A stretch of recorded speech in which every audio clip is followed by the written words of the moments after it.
Vous interrompez. Paul Biya va prendre la parole. Voilà, il se présente à la tribune. On écoute le président du Cameroun.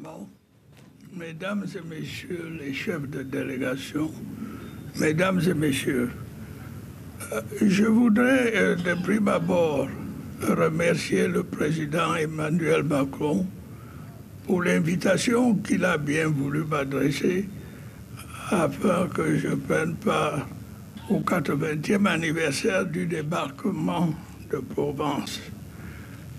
Je voudrais le remercier également pour l'accueil chaleureux qui nous a été réservé, ma délégation et moi.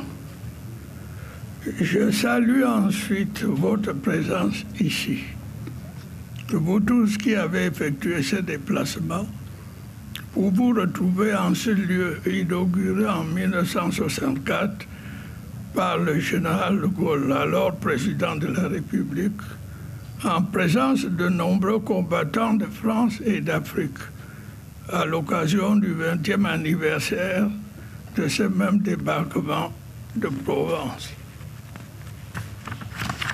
La nécropole nationale de Boulouris est un endroit chargé d'histoire, un lieu du souvenir, un lieu de douleur, un lieu de recueillement qui nous parle et nous interpelle sur l'avenir du monde.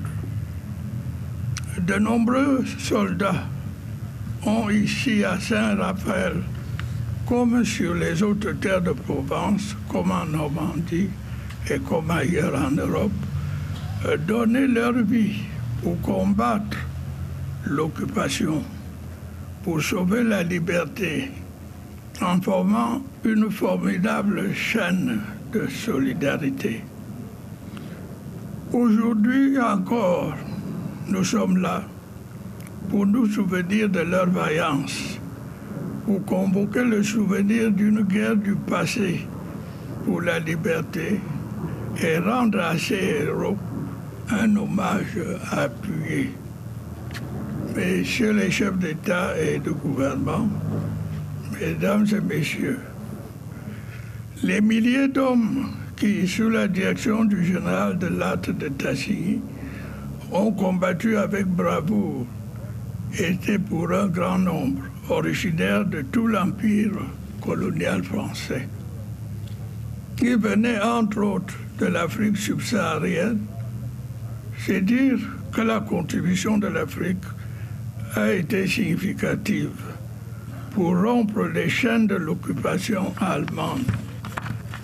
Une occupation dure, une occupation liberticide dont les troupes avaient reçu ordre de tenir jusqu'à la dernière cartouche. Le ralliement des territoires de la France libre a en effet constitué un enjeu majeur pour l'apport à la victoire finale a été significatif. C'est entre autres dans le but de lever les troupes en Afrique, alors considérée comme base potentielle d'une reconquête de l'Europe, que le colonel Leclerc est missionné au Cameroun. Le ralliement du Cameroun, l'un des tout premiers, est aussitôt obtenu dès le 27 août 1940, ce qui a fait dire au général de Gaulle, et je cite, que le Cameroun vient de prendre une belle décision et de donner un exemple magnifique. Fin de citation. La rapidité de ces ralliements permet au général de Gaulle de démontrer à ses alliés la réalité d'une France combattante.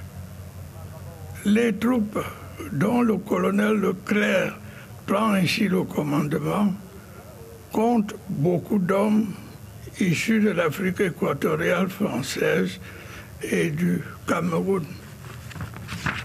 C'est de la ville de Douala que partent les expéditions, qui plus tard ont constitué la colonne Leclerc.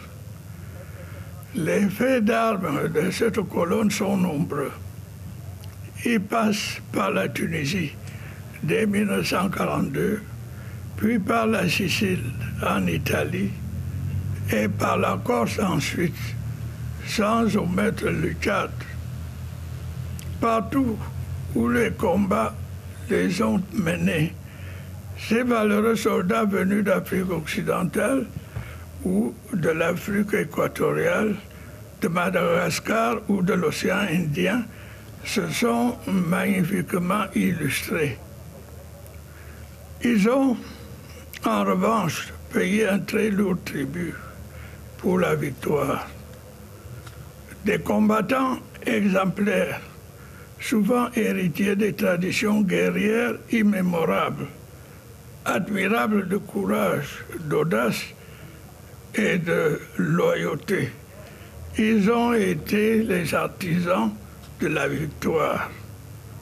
Leur sang est à jamais mêlé à d'autres sangs pour que l'étendard de la France et de ses alliés soit définitivement couronné de gloire.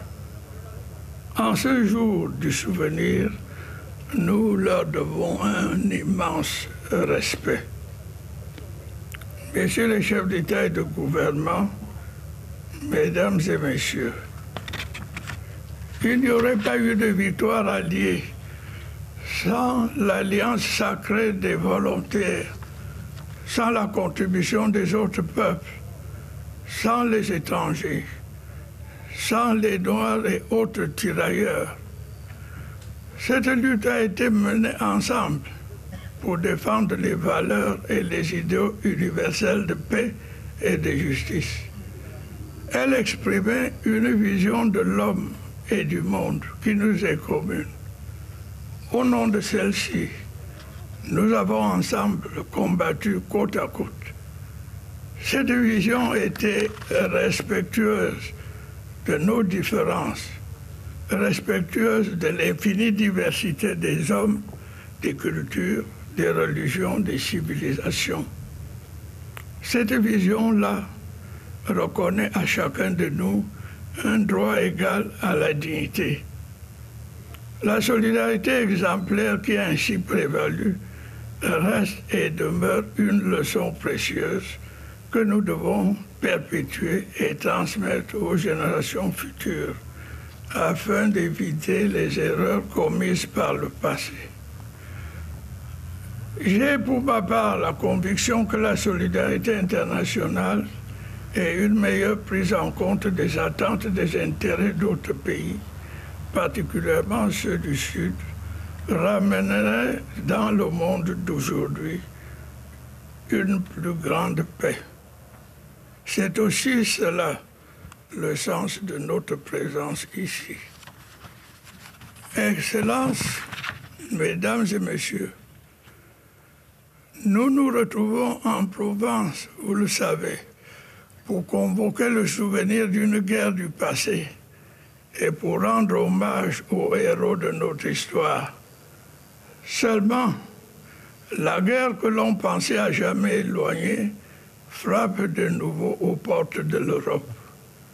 Elle est désormais plus proche de nous. Des hommes se battent à nouveau à quelques heures d'ici. C'est dire que les organisations internationales et le système mis en place au lendemain des deux guerres mondiales et davantage de la Deuxième Guerre mondiale restent et demeurent perfectibles. Oui, les fantômes de l'esprit de revanche, la violation flagrante de la souveraineté des États, l'intolérable mépris des peuples ressurgissent du passé pour s'imposer dans notre quotidien.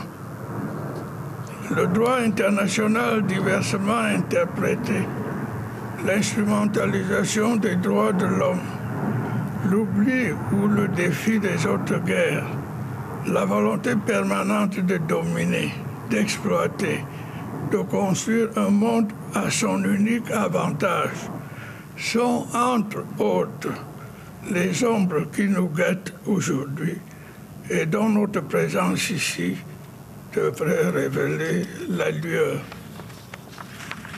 Cette commémoration doit aussi pouvoir mettre en exergue notre responsabilité collective dans la préservation de la paix et de la liberté dans le monde.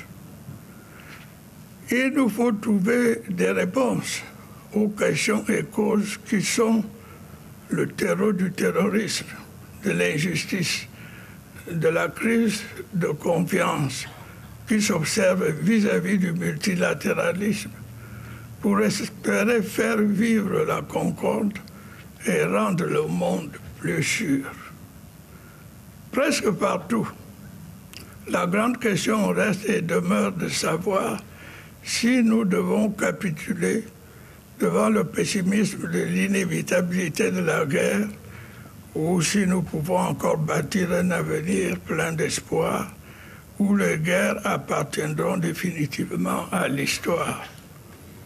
Malheureusement, la géopolitique et la géostratégie mondiale restent dominées par la course aux armements. La construction des blocs fait son retour. La guerre froide dont la chute du mur de Berlin a sonné le glas est à nouveau d'actualité. De nouveaux acteurs, à l'instar des sociétés paramilitaires privées, agissent ça et là. Et la guerre se fait désormais par procuration.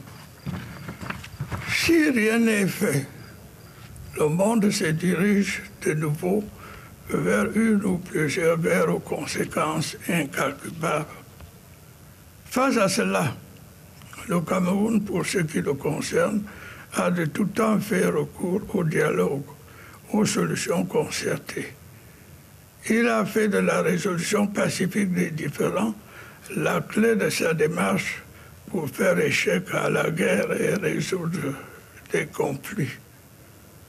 En définitive, je veux ici saluer l'organisation de cette commémoration qui constitue une excellente occasion d'encouragement de la solidarité entre les nations pour construire la paix et faire face ensemble aux grands problèmes de notre temps.